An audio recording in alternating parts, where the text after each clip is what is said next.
ছেলে হয়ে ছেলের সঙ্গে প্রেম, আর সেই প্রেমে হলো বিচ্ছেদ। 3 বছর পর ঘনিষ্ঠ সম্পর্কের বিচ্ছেদ ঘটল, আর সেই বিচ্ছেদ হওয়ার কারণ টাকা। জানা যায় 26 বছর বয়সের সুজন শেখ এবং 22 বছর বয়সের মহিম শেখ নামে দুই যুবকের ছিল গভীর বন্ধুত্ব। পরবর্তীতে সেই বন্ধুত্ব গভীর প্রেমে পরিণত হয়। সুজনের সঙ্গে মহিমের ঠিক কী কী কারণে কিভাবে বিচ্ছেদ হলো জানাবো আমরা, সঙ্গে থাকুন। বলে যে নতুন R15 গাড়ি কিনে দেবো তোমাকে, কিছু টাকা দাও, আর পুরাতন একটা গ্ল্যামার গাড়ি আছে গাড়িটা দাও, জমা দেবো গ্ল্যামার গাড়িটা বেড়েছে।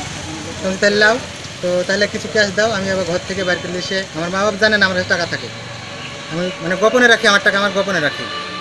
তারপর আমি টাকাটা বের করে এসে বাইরে এসে গয়নে 1,45,000 টাকা আমার হাতে দিই। তারপর নিয়ে এসে তার পরের দিন গাড়ি তুলতে যাওয়ার কথা এই শোরুমে 10টার সময়, আর বহুনুকে দিয়ে আর ভগ্নিপথকে দিয়ে আমার বাড়িতে গ্ল্যামার গাড়িটাকে ব্যাগ দেয়, পুরাতন গাড়িটা। তখন আমি ওকে জিজ্ঞাসাবাদ করি যে ও কই, যে আমার গাড়ি নিয়ে গেলো সে কই।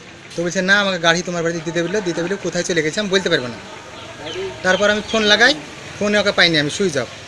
তোর ভগ্নিপথ ফোন করলাম যে আপনাদের বাড়ি আছে, তো না বলতে পারবো না কোথায় গেছে, আমি বলতে পারবো না। তাহলে তখন থেকে আমি খোঁজাখুঁজি করছি, ফোন সুইচ অফ, ওর সাথে আমি আর কোনো আর যোগাযোগ করতে পারি।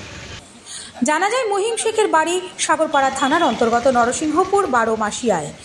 ঘটনাটি ঘটেছে মুর্শিদাবাদ জেলার সাগরপাড়া থানার অন্তর্গত কাটাবাড়ি ঘোষপাড়া এলাকায়।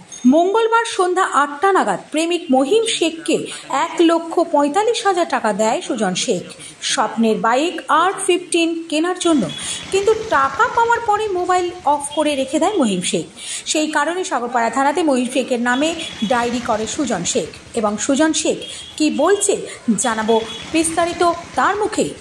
Bureau report ITV network.